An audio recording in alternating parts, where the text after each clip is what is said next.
প্ৰতি বছৰে 17 ছেপ্টেম্বৰ দিনটোতেই কিয় অনুষ্ঠিত হয় বিশ্ব খনিকৰ হিচাপে পৰিচিত বিশ্বকৰ্মাৰ পূজা।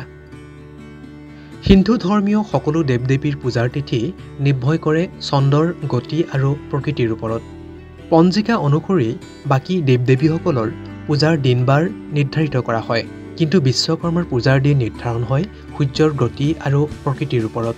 যেতিয়াই সূৰ্যই সিংহ ৰাশিৰ পৰা কন্যা ৰাশিলৈ গমন কৰে, তেতিয়াই আৰম্ভ হয় উত্তৰায়ণ।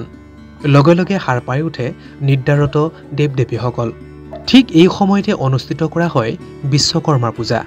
হিন্দু পঞ্জিকাৰ দুই প্ৰধান শাখা সূৰ্য সিদ্ধান্ত আৰু বিশুদ্ধ সিদ্ধান্ত উভয়েই এই বিষয়ত একমত পোষণ কৰিছে। আনহাতে পঞ্জিকা অনুযায়ী প্ৰতি বছৰে ভাদ মাহৰ অন্তিম দিনটোত নিৰ্ধাৰিত হয় বিশ্বকৰ্মা পূজাৰ দিন।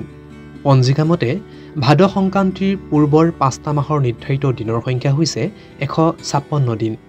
এই নিয়ম অনুযায়ীও প্ৰতি বছৰে ইংৰাজী কেলেণ্ডাৰৰ 17 ছেপ্টেম্বৰ দিনটোতে নিৰ্ধাৰিত কৰা হয় বিশ্বকৰ্মা পূজা। কোনো বছৰত যদি 5টা মাহৰ কোনো এটা মাহ 29 নাইবা 32 দিনীয়া হয়, তেতিয়াই বিশ্বকৰ্মা পূজা এদিন আগুৱাই যায়, কিন্তু সেয়া খুবেই বিৰল। এই বছৰো ব্যতিক্ৰম হোৱা নাই এই নিয়মৰ। সূৰ্যই চিৰাচৰিত নিয়ম অনুযায়ী প্ৰৱেশ কৰিছে কন্যা ৰাশিত।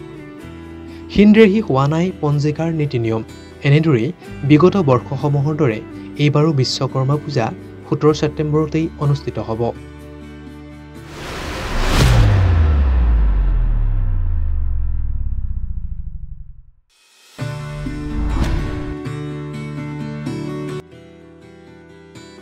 প্ৰতি বছৰে 17 ছেপ্টেম্বৰ দিনটোতেই কিয় অনুষ্ঠিত হয় বিশ্ব খনিকৰ হিচাপে পৰিচিত বিশ্বকৰ্মাৰ পূজা।